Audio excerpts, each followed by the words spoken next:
Hello friends, एक बार फिर से स्वागत है आपका अपने यूट्यूब चैनल गुरुकुल में। आज गुरुकुल में हम आ चुके हैं फिर से क्लास 12 का 14 चैप्टर लेके प्रकाश का गोलीय पृष्ठ पर अपवर्तन अर्थात लेंस के बारे में पढ़ने। इससे पहले फ्रेंड्स हमने प्रकाश का परावर्तन पढ़ लिया और प्रकाश का अपवर्तन भी पढ़ लिया।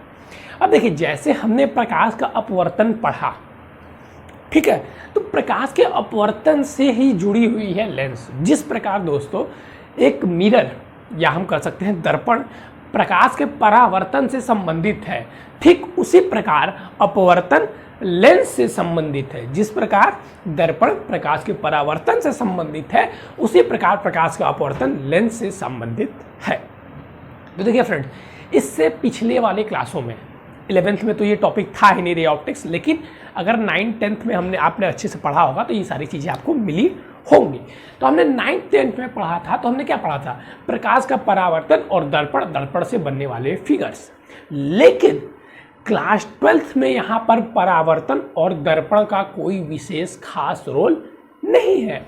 यहाँ पर हम प्रमुखता देते हैं अपवर्तन को, और पूरा आपका जितना रे ऑप्टिक्स मिलेगा सारे में हम अपवर्तन और लेंस की ही चर्चाएं अब करने वाले हैं, ठीक है। तो इसीलिए मैं पहले ही आपसे बता दे रहा हूं कि अगर आपने अपवर्तन को अच्छी तरीके से नहीं पढ़ा, अच्छी तरीके से पढ़ने का अर्थ क्या है? जितना हमने पढ़ाया बस उतना आपको आना चाहिए, ठीक है। अगर वो चीज़ आपने अच्छे से नहीं पढ़ा तो पहले जाइए अपवर्तन को पढ़िए, उसके बाद से आप लेंस वाले टॉपिक पर आइएगा। क्योंकि जैसा हमने परावर्तन में एक परावर्तन का सूत्र डिफाइन किया था गोलीय दर्पण के लिए, उसी प्रकार इसमें अब हम अपवर्तन का सूत्र भी डिफाइन करेंगे। और जैसा कि मैं आपको बता देता हूँ फ्रेंड्स, इस चैप्टर से एक डिराइवेशन अब से जब से स्टार्ट हो रहा है पूरे रे ऑप्टिक्स में, अब से जब से स्टार्ट हो रहा है, मतलब इस चैप्टर से पीछे जो था अपवर्तन वाला लेंस वाला दर्पण वाला सूत्र वो नहीं आता है। लेकिन अब से इस चैप्टर में मैं आपको 2 से 3-4 डिराइवेशन करवाऊंगा, और वो सभी बहुत महत्वपूर्ण है। एक ना कोई एक हर एक साल कोई एक ना एक 8 नंबर के प्रश्न में जरूर अवश्य आता है। तो इसलिए जितने भी डिराइवेशन यहाँ पर करवाए जाएंगे उसको देखना आपकी प्रथम जिम्मेदारी होगी।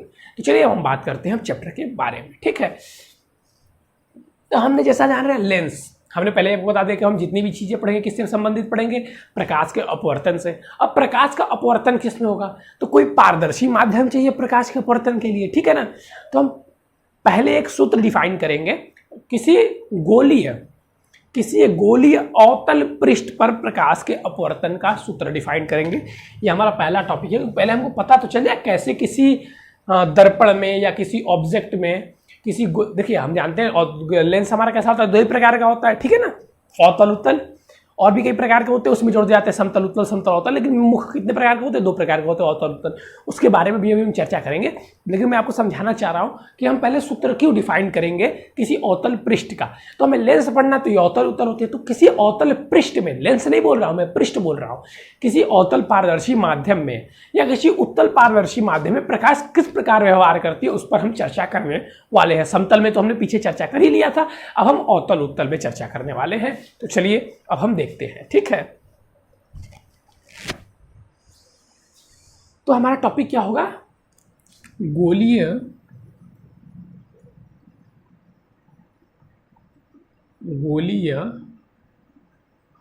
अवतल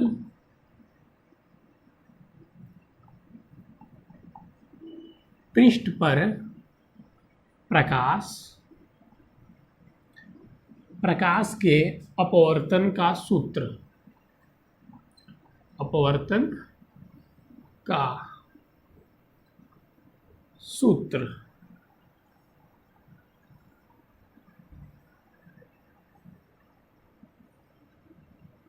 ठीक है।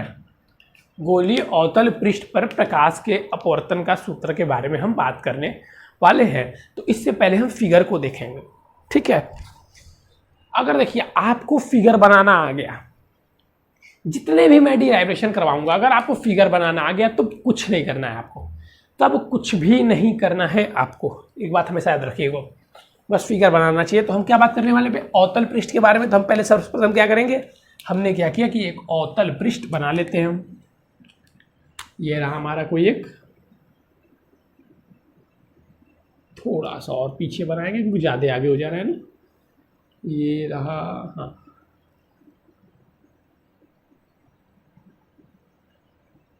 ठीक है, एक सेकंड, सॉरी माफ़ी चाहूँगा।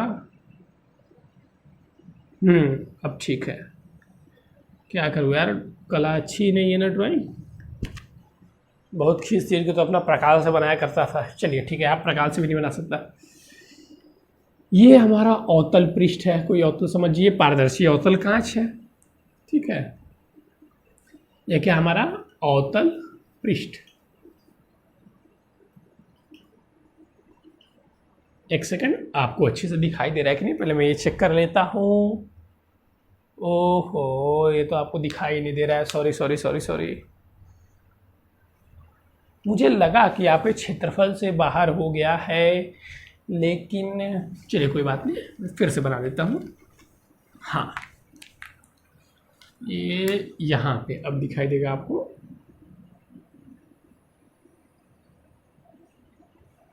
अरे यार, ये बनता है नहीं, पता नहीं कैसे यूट्यूब वाले ऐसे लेके। हाँ, एक चला था ना, एक बहुत ट्रेंड चला था, ऐसे लेके मारकर।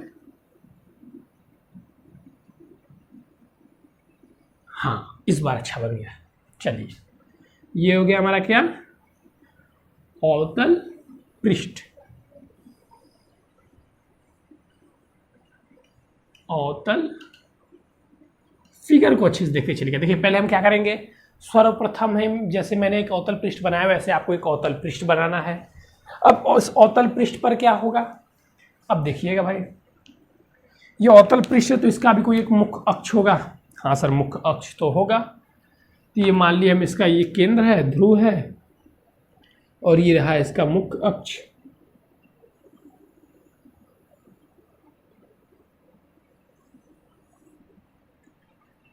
ये क्या रहा, ये रहा इसका मुख्य अक्ष, ठीक है। अब हमने माना कि इसकी वस्तु यहाँ पे है, वस्तु हमने क्या बता दिया कि वस्तु कोई है जो यहाँ पर है। अच्छा, तो इस पर हम क्या डालेंगे, इस वस्तु से प्रकाश चलेगी। ये मान लीजिए यहाँ पर प्रकाश आई, ये कौन सी प्रकाश है, ये आपतित किरण है, आपतित किरण। ये क्या है हमारी, ये आपतित किरण है। अब ये प्रकाश इस पर जाएगी, हाँ जाएगी, तब ये अभिलंब है। एक बात हमेशा याद रखिएगा, किसी भी गोलीय पृष्ठ का अभिलंब उसके वक्रता केंद्र से होकर जाता है, ये चीज़ तो हमने पढ़ाई है। ये रहा इसका सी और ये अभिलंब रहा। अब बताइए ये किधर जाएगा, ये हमारा विरल माध्यम होगा, इसका अपवर्तनांक 1 विरल माध्यम, और ये हमारा सघन माध्यम है।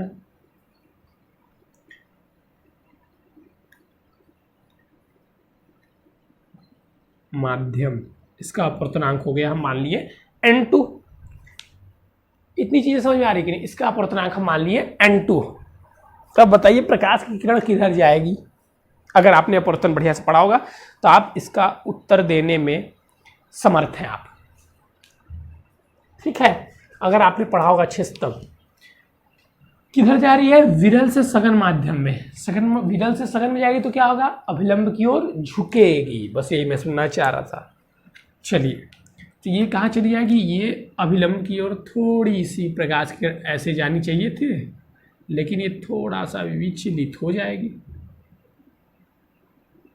थोड़ा सा विचलित हो गई। अब जब ये थोड़ा सा विचलित हो गई तो ये कहीं इधर निकल जाएगी, तो ये हम इसको पीछे बढ़ाएंगे। अब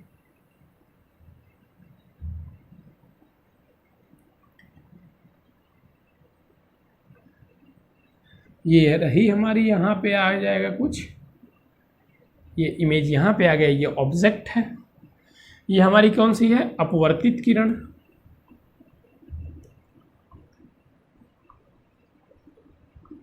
अरे ये मुख्य अक्ष को कहाँ काटेगी बताइए आप ही, पता नहीं किस देश में जाके काटेगी, किस देश में काटेगी हमको पता ही नहीं है। अब हमें बनाना है इमेज, और एक किरण को हम कहाँ से लेके चल दिए, एक किरण को हम ऐसे लेके चल गए ध्रुव से, तो ये ध्रुव पे ही वापस भी आ जाएगी। ये तो हमने पता ही है। ये हमें किरण को ध्रुव से लेके चले गए, अच्छा नहीं यहाँ पे परिवर्तन नहीं हो रहा है, ध्रुव से लेके चले गए, तो ये ध्रुव से ही क्या करेगी, ऐसे सीधे निकल जाएगी। अब ये किरण इस किरण को, ये किरण इस किरण को कहीं अनंत पे काटेगी, ये देख रहे हैं, पता नहीं कहाँ पे काटेगी। तो हम इसको पीछे लाते हैं ना, जब ये काटती है तो यहाँ पीछे लाए, तो ये यहाँ पर काटी दोनों किरण एक दूसरे को, तो यहाँ पे क्या बना, आभासी प्रतिबिंब बना। अब इसको आपको समझना होगा, उसके बाद से मैं आगे कार्रवाई करूँगा। सब सर्वप्रथम हमने क्या लिया, सर्वप्रथम हमने एक अवतल पृष्ठ ले लिया। क्या किया, एक अवतल पृष्ठ ले लिया। उस अवतल पृष्ठ लिया तो ये उसका मुख्य अक्ष है, ये अवतल पृष्ठ है हमारा। हाँ सर।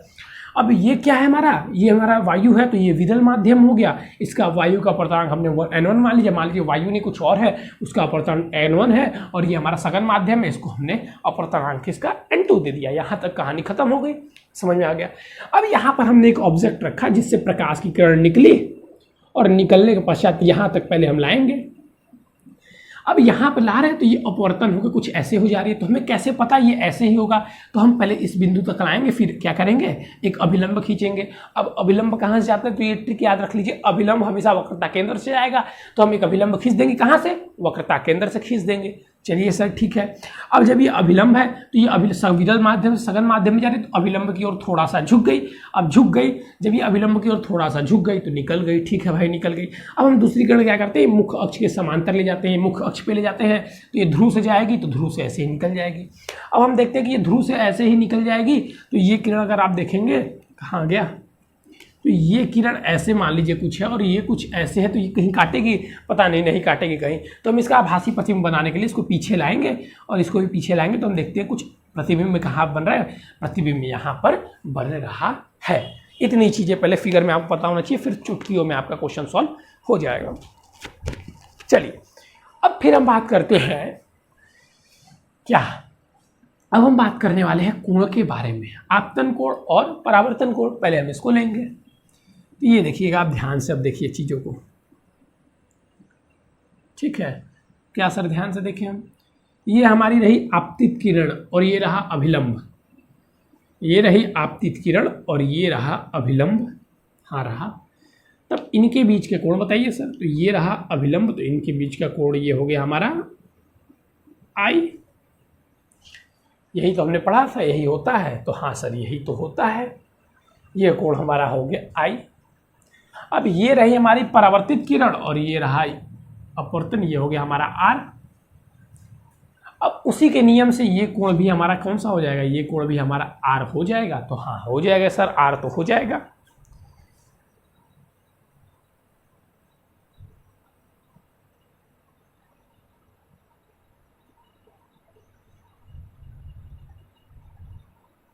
ठीक है, ये कोण भी हमारा क्या होगा, ये कौन सी अपवर्तन किरण है ना, और ये हमारा क्या है, अभिलंब है, इसके बीच में क्या बना, अपवर्तन कोण R बन गया। चलिए सर ठीक है, यहाँ तक तो समझ में आ गया। अब कुछ कर दीजिए यहाँ पे सर, तो हम इसको दे देते हैं P, इसको नेमिंग दे दीजिए, यहीं तक लाइए इसको, ये M हो गया, सॉरी अरे सूख गया क्या, M हो गया, ये N हो गया। चलिए मैं मार्कर चेंज कर लेता हूँ, ये M हो गया और ये N हो गया, इसको हमने बिंदु P दे दिया, ये N कर दो, इसको M कर दो। ये चीज़ हमें समझ में आई, तो हाँ समझ में आई। अब देखिए, अब हम क्या करेंगे, इसको मान लेते हैं कोण अल्फा, इसको मान लेते हैं बीटा, और इसको मान लेते हैं गामा। अल्फा बीटा गामा, ये तीन कोण हमने क्या किया, सपोज कर लिया, ठीक है। और ये हो गया आपका यहीं पे समाप्त, ये हो गया आपका यहीं पर समाप्त। अब हमें कुछ नहीं करना है, अब हमें बस एक रूल लगाना है, आंसर अपने आप आता जाएगा। क्या सर रूल लगाना है, तो हमने पिछली कक्षाओं में पढ़ा है कि किन्हीं दो कोणों के बीच का योग बहिष्कोण के बराबर होता है। ये देखिए बहिष्कोण है, इसके बाहर बना हुआ है, तो ये देखिए क्या लग रहा है, बहिष्कोण है। तो किन्हीं दो कोणों के बीच का योग, इसके मतलब जो कोण पे बहिष्कोण है उसके अलावा किन्हीं दो कोणों, त्रिभुज के किन्हीं दो कोण, इस कोण को छोड़कर इस कोण को छोड़कर, उससे बहिष्ठ कोण वह कोण है जिससे संबंधित कोण को छोड़कर त्रिभुज के बाहर बना वह कोण जिससे संबंधित कोण को छोड़कर त्रिभुज के अन्य दो कोणों उसके बराबर हो। ये चीज़ हम लोगों को पता है बहिष्ठ कोण। तो मतलब यहाँ पे देख रहे हैं, ये जैसे यहाँ पे हो जाएगा गामा आई गामा हो जाएगा आई और अल्फा के बराबर हो जाएगा बहिष्ठ कोण के नियम से, ठीक है। तो इस चीज़ को हम देंगे। तो इसके लिए पहले हम कुछ यहाँ पे नाम दे देते हैं। ये S हो गया, ये बिंदु S हमने दे दिया, ये C है, ये O है। अब देखिए यहाँ पे हम देखते हैं त्रिभुज O, वेट अ मिनट, ठीक है। तो चलिए देखिएगा, ध्यान से देखिए, जो मैं चीज़ समझा रहा हूँ उसको समझने का प्रयास कीजिए। ये हमारा बहिष्ठ कोण, देखिए ये हम त्रिभुज लेंगे OSC हम लेते हैं त्रिभुज। अरे यार चल जा, देखिए 1 2 3 4 1 2 3 4 चल जा, अब देखिए चल जाएगा। ये हमने लिया, हाँ चल गया। त्रिभुज OS और OSC हमने दिया ना। तो इसमें हम बहिष्ठ कोण का नियम लगाते हैं। तो क्या हो जाएगा, बहिष्ठ कोण के नियम से क्या हो जा रहा है, यहाँ पे अल्फा और आई बराबर है किसके, ये कोण हम नहीं लेंगे, अल्फा और आई बराबर है किसके, गामा के। तो alpha plus I equal to gamma, यहाँ से हम आई निकाल लेंगे। तो I equal to gamma minus alpha. ये हमारी पहली चीज़ हमें पता चल गई, हमें आई निकालना था, आई निकाल लिए। क्यों हम आई निकाल रहे हैं सर, हम लोग आई क्यों निकाल रहे हैं, इसका भी उत्तर मैं आपको दे सकता हूँ। क्योंकि हमने इससे पहले पढ़ा था sine i by sine r equal to n, इसीलिए हम यहाँ पे आई निकालेंगे। फिर उसके बाद से हम आर निकालेंगे, दूसरा स्टेप। फिर दूसरा त्रिभुज देखिए हम क्या ले सकते हैं आर निकालने के लिए, आई एस सी, त्रिभुज आई एस सी में ओ एस सी में, त्रिभुज ओ एस सी में, ठीक है। तो अगर हाई एस सी में लेंगे तो फिर यहाँ पे हमारा बीटा प्लस अल्फा, ये beta plus r equal to gamma. हाँ बात तो सही है। तो beta plus r equal to gamma, या हम लिख सकते हैं r equal to gamma minus beta. यहाँ तक किसी को कोई कन्फ्यूज़न है तो मुझे बताएं। यहाँ तक किसी को कन्फ्यूजन है, चलिए होना भी नहीं चाहिए। ये बहिष्ठ कोण के नियम से हमने लिया है, ये इन दोनों का बहिष्ठ कोण ये हो जाएगा, और जब हम ये त्रिभुज लेंगे तो इनका और आई का बहिष्ठ कोण ये हो जाएगा। अच्छा, यहाँ तक किसी को कोई कन्फ्यूजन हो तो प्लीज़ कमेंट करेगा, क्योंकि अगर आपको फिगर और ये चीज़ नहीं समझ में आएगा तो आपको कुछ नहीं आएगा। अब तो बस हमें रखते जाना है। अब देखिए हमने पढ़ा था अपवर्तन के नियम से, अपवर्तन के नियम से हमने क्या पढ़ा था कि sine i upon sine r equal to n, इसको हमने पढ़ा था ना, एन हमने पढ़ा था। तो यहां से भी हम लिख सकते हैं एन इक्वल टू क्या होता है, एन इक्वल टू होता है n2 अपॉन n1, ठीक है। ये चीज तो हमने पढ़ा था सर। तो अब देखिए एक पॉइंट मैं इससे पहले भी आपको बता दे रहा हूं, यहां पर साइन आई साइन आर बहुत छोटे छोटे कोण है, देख रहे हैं आप कितने छोटे छोटे कोण हैं। ये मैंने फिगर में बनाया हो तो आपको बड़ा भी लग रहे होंगे, बहुत छोटे छोटे कोण होते हैं। तो जब साइन में अगर थीटा छोटा हो या टेन में थीटा छोटा हो तो वो थीटा के बराबर होता है। मैं यहाँ पे आपको बता दे रहा हूँ, जब साइन में आई क्या है, यहाँ पे थीटा है ना, थीटा छोटा या टेन में भी छोटा होगा तो वो थीटा के बराबर होता है। चलिए यहाँ से हम वैल्यू पुट कर देंगे, यहाँ से लिख सकते हैं। तो साइन आई इक्वल टू क्या लिख सकते हैं हम, I by R equal to n1 upon n2, ठीक है। अब यहाँ से हम क्या करेंगे, हम आई आर की वैल्यू पुट कर देते हैं। आई आर की वैल्यू चलिए पुट करते हैं आपके साथ ही। तो गामा माइनस अल्फा अपॉन में, सॉरी यहाँ पे n2 अपॉन n1 होगा, और हमने n2 जो n2 हमारा है वो n2 है, n1 हमारा n1 है, तो हम इसको ऐसे ही रखते आएंगे। और ये क्या है हमारा, gamma upon beta equal to n2 upon n1। अब एक छोटी सी चीज हम करेंगे जो हम क्लास 1 में पढ़ते हैं, क्या, क्रॉस मल्टीप्लीकेशन। तो यहाँ पे हम क्रॉस मल्टीप्लीकेशन लगा देंगे, ये हमने लाइन खींच दिया। अब इसका हम n1 में मल्टीप्लाई कर देंगे तो n1 गामा माइनस, इसको हम पहले बाहर ही रखते हैं n1 को, ये हमारा क्या हो गया गामा माइनस अल्फा और इक्वल टू क्या हो गया हमारा n2 गामा माइनस बीटा। ठीक है, तो अब हम ये देख रहे हैं कि ये तो अल्फा और बीटा और गामा में आंसर आ रहा है, ये ऐसे कैसे होगा, ऐसे कैसे होगा। तो हमने एक चीज जो आपको बताई थी, यहाँ पे क्या था, यहाँ पे साइन आई इक्वल टू आई क्यों हो गया, क्योंकि आई बहुत छोटा कोण है और जब थीटा बहुत छोटा होता है तो साइन आई इक्वल टू आई होता है और टेन आई इक्वल टू भी टेन, अगर थीटा छोटा है तो टेन थीटा इक्वल टू भी थीटा होता है। तो देखिए अब यहाँ से हम क्या करेंगे, टेन थीटा की वैल्यू निकालेंगे, सब में निकालेंगे सर, हाँ सब में हम टेन थीटा की वैल्यू निकालेंगे। चलिए हम पहले निकालते हैं टेन अल्फा, जो हमें चाहिए टेन अल्फा बीटा निकालते हैं। पहले उसके लिए हमें क्या करेंगे, हम इसको खींच लेते हैं, ये यहां से, ये मान लिया हमने डी। तो ये हम देख रहे हैं कि एस डी लगभग जानते हैं बहुत छोटा होता है, तो ये एस डी बराबर किसके होता है, एस डी ये इसकी जो ऊंचाई है इसको हमने एच मान लिया और ये बिंदु डी पी के पास ही होता है, तो हमने इसको डी पी ही बराबर लेते हैं। हमने दर्पण वाले चैप्टर में पढ़ा था, same to same ditto to ditto वैसा ही है। तो पहले हम क्या निकालेंगे, अल्फा लेते हैं हम। तो टेन अल्फा यहां से हम निकालते हैं, टेन अल्फा, तो टेन अल्फा इसका तो हमारा क्या हो जाएगा, टेन अल्फा लंब बटे आधार, तो ये हो गया हमारा लंब बटे आधार, क्या हो गया, लंब हमारा h हो गया और हमारा आधार क्या होगा, आधार की बात हम करते हैं। आधार देखिए ये हमारे ये है, ये अब यहाँ से दर्पण के ध्रुव नहीं सॉरी अवतल पृष्ठ के ध्रुव से और इसकी वस्तु के जीरो को क्या बोलते हैं हम लोग, u बोलते हैं।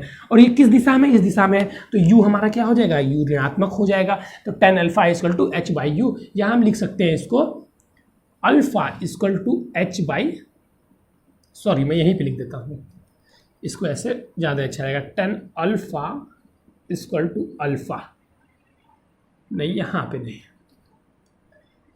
क्योंकि फिर आप नहीं समझ पाएंगे, इसको डायरेक्ट मैं अल्फा के बराबर लिख देता हूँ, ये h बाई माइनस यू। ठीक उसी प्रकार हम फिर निकालेंगे tan beta, tan beta equal to क्या होता है, तो लंब तो हमारा h ही है, लंब अपॉन आधार। अब आधार हमारा क्या हो जाएगा, I से P। अब I से P ये D P दोनों बराबर है, ये मैंने पहले ही बता दिया था, बहुत छोटी दूरी होती है, इसको हम लिख देते हैं। यहाँ से मैं लिख भी देता हूँ, ठीक है, ये यहाँ से मैं लिख भी देता हूँ कि OP बराबर OD लगभग बराबर, ठीक है। चलिए उसी प्रकार सब में आता जाएगा।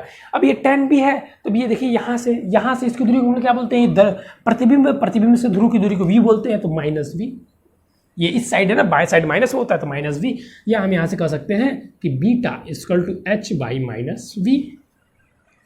यहाँ से हम लिख सकते हैं ये i p upon i d लगभग बराबर है। फिर हम यहाँ से गामा की वैल्यू भी निकाल लेंगे, यहाँ से टेन गामा इक्वल टू क्या हो जाएगा, फिर वैसे ही लंब अपॉन आधार, तो ये हो गया हमारा सिंपल, लंब अपॉन आधार क्या हो गया हमारा माइनस आर। ये दर्पण के वक्रता केंद्र से दूरी क्या होती है, वक्रता त्रिज्या होती है ना, वक्रता केंद्र से ध्रुव की दूरी क्या होती है, वक्रता त्रिज्या, तो ये भी ऋणात्मक साइड में, तो ये माइनस आर हो गई। यहाँ तक किसी को भी कोई कन्फ्यूज़न है क्या, यहाँ तक किसी को भी कोई कन्फ्यूज, थोड़ा सा आपका कट रहा है ना, कोशिश करता हूँ कि आपको दिख जाए, थोड़ा सा कैमरामैन से मैं कहूँगा नीचे लाए, हाँ ये सॉरी, चलिए मैं उसको ऊपर भी नोट कर देता हूँ यहाँ पे। तो ये हमारा क्या आ गया, alpha equal to H by R, तो alpha equal to H by minus R. ऐसे ही हम वैल्यू निकालते जाएंगे, तो यहाँ पे हमारा क्या आ गया, alpha equal to H by minus U और beta equal to H by minus V और गामा इक्वल टू हमारा क्या हो गया, एच बाई माइनस आर। ठीक है, सिंपली हम लोग क्या किया, यहाँ तक टेन अल्फा बीटा की वैल्यू निकाल दिए हैं, tan alpha ten beta ten gamma की वैल्यू निकालते जाइए, आप खुद कर सकते हैं इस चीज़ को। ठीक है, अब देखिए, अब यहाँ पे हम सारी वैल्यू पुट कर देंगे, तो n1 और ब्रैकेट में क्या आ जाएगा, n1 और ब्रैकेट में क्या आ जाएगा, ये गामा की वैल्यू क्या है हमारी, एच बाई माइनस आर, अच्छी बात है, माइनस अल्फा की वैल्यू क्या है, h by minus u equal to n2 h by minus r, minus में एच बाई बीटा की वैल्यू क्या है, एच बाई माइनस वी। अच्छी बात है। अब हम क्या करते हैं, दोनों तरफ से h कॉमन ले लेते हैं। तो h n1 इक्वल टू हम लिख सकते हैं ऐसे 1 बाई माइनस आर। हम यहाँ पे क्या करते हैं, माइनस h कॉमन ले लेते हैं। अगर हम माइनस h कॉमन ले लेंगे तो वो ज़्यादा हमारे लिए बेटर रहेगा। तो ये माइनस h हम कॉमन ले लिए, हम माइनस h कॉमन ले लेते हैं तो ये क्या हो जाएगा 1 बाई आर, यहाँ से माइनस हट गया और ये भी क्या हो जाएगा, यहाँ प्लस आ जाएगा, फिर ये माइनस खुलेगा, ये वाला u वाला माइनस आएगा तो माइनस जाएगा, तो माइनस 1 बाई u। और यहाँ से भी हम क्या करते हैं, कॉमन ले लेते हैं। क्या कॉमन ले लेंगे, माइनस h, तो minus h upon n2 equal to क्या आ जाएगा 1 बाई आर। और ये यहाँ पे फिर वैल्यू क्या आ जाएगी, ये v है हमारा, हाँ सर v तो है। अब ये v आएगा तो यहाँ से माइनस प्लस हो जाएगा, तो ये माइनस भी माइनस कर देगा तो 1 बाई v। अब ये माइनस h से माइनस h दोनों तरफ कट जाएगा, हाँ सर कट तो जाएगा, ठीक है। तो यहाँ पे हम काट देते हैं और फिर इसको हम ऐसे लिख सकते हैं n1 upon r minus n1 upon u equal to n2 upon r minus n2 upon v। अब हम सबको एक साइड ले जाएंगे, इसको v को इस साइड लाते हैं और इसको उस साइड ले जाते हैं, तो ये हो जाएगा हमारा n2 upon v minus n1 upon u equal to n2 upon r minus n1 upon r। यही हमारा फॉर्मूला है, n2 upon v minus n1 upon u equal to, हम इसको ऐसे भी लिख सकते हैं n2 माइनस n1 अपॉन में r। यहाँ तक किसी को कोई कन्फ्यूज़न है, यहाँ तक किसी को भी कोई कन्फ्यूज़न है तो बताइए। यहाँ तक किसी को, अभी देखिए हम इसको एक प्रकार से और लिख सकते हैं, जैसे अगर हमको दिया हुआ है तो हमारा सापेक्ष अपवर्तन, सिंपल अपवर्तन बोला गया वायु का अपवर्तनांक कितना है, तब हम इस पर, अब हमें बोला गया कि वायु के सापेक्ष कांच का अपवर्तनांक 5 है, तब इस प्रश्न में हम कैसे करेंगे, तो उसके लिए भी मैं बता दे रहा हूँ। यहाँ पे देखिए, अब यहाँ पे हम सिंपली क्या करेंगे कि यहाँ पे अब हम n1 से भाग दे देंगे, तो n1 से भाग देंगे तो ये हो जाएगा n2 अपॉन n1, तो ये हो जाएगा हमारा n अपॉन v। अब n1 से भाग देंगे इसमें तो ये हमारा हो जाएगा 1 अपॉन u। अब इसमें n1 का भाग देंगे, इधर आ जाइए, तो ये n2 अपॉन n, अब ऊपर देंगे तो ये 1 हो जाएगा, तो n माइनस 1 अपॉन r। ठीक है, यही प्रश्न हमारा क्या है, अवतल पृष्ठ के अपवर्तन का प्रश्न है। ऐसे ही हल होता है अवतल पृष्ठ के अपवर्तन का सूत्र, यही है। बहुत ही इंपॉर्टेंट है बच्चों, बहुत ही इंपॉर्टेंट है। मैंने आपको बहुत ही इजी वे से समझाया, बस आपको फिगर बनाना चाहिए।